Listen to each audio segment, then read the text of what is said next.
సాధిద్దాం సాధిద్దాం సాధిద్దాం అమరవీరుల ఆశయాలను సాధిద్దాం సాధిద్దాం.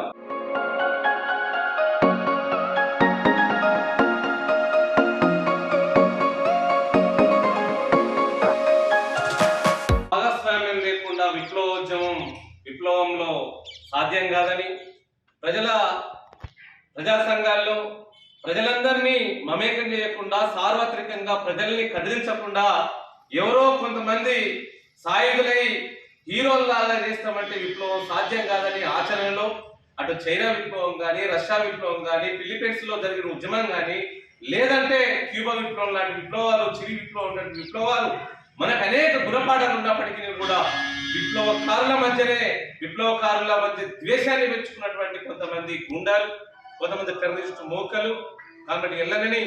1991 డిసెంబర్ 16న ఆ చూడలేక ఓర్వలేక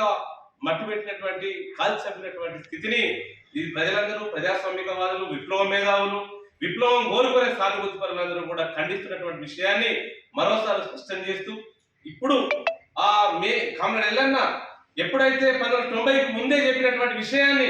విప్లవోద్యమంలో మావోయిస్టులుగా, పీపుల్స్ వార్ పార్టీగా ఇప్పుడిప్పుడు వాళ్ళ జ్ఞానోదయం అవుతున్నది. ఆ విప్లవోద్యమంలో ప్రజల్ని భాగస్వామ్యం చేయనటువంటి ఒక మాట రావటం, వాళ్ళు కూడా మాట్లాడుకోవటం, వాళ్ళు బయట చర్చించుకొని బయటికి రావటం అనేది స్వాగతించవలసిన విషయం. అంతిమంగా సాయుధ పోరాటమే, అంతిమంగా సాయుధ విప్లవం ద్వారానే మనం విప్లవోద్యమాన్ని ముందుకు తీసుకోగలుగుతామనే విషయాన్ని వాళ్ళు గ్రహించినందుకు వాళ్ళకి ఈ విషయంలో నేను గుర్తు చేసే విషయం ఏంటంటే, కాబట్టి ఎల్లన్న 30-40 సంవత్సరాల కిందనే ప్రజల్ని భాగస్వామ్యం చేయలేనటువంటి ఒక మహోత్తరమైనటువంటి ఆలోచన చేసినటువంటి ప్రజాపంద పార్టీ ఆర్గనైజేషన్ ని వాళ్ళు తప్పుపట్టినటువంటి స్థితిని మరోసారి ఖండిస్తూ విప్లవోద్యమంలో ఇప్పటికైనా కలిసి వచ్చేటటువంటి విషయంలో ప్రజా ఉద్యమంలో కలిసి రావాలని ప్రజాపందాగా, మాస్ లైన్ గా వాళ్ళని విజ్ఞప్తి చేస్తూ అలాంటి దుందుడుకు చర్యల్ని స్వస్తు పలకాలని, టెర్రరిస్టు చర్యల ద్వారా విప్లవం రాదని తెలియజేస్తూ కామ్రేడ్ ఎల్లన్నకు జోహార్ అర్పిస్తా ఉన్నాం.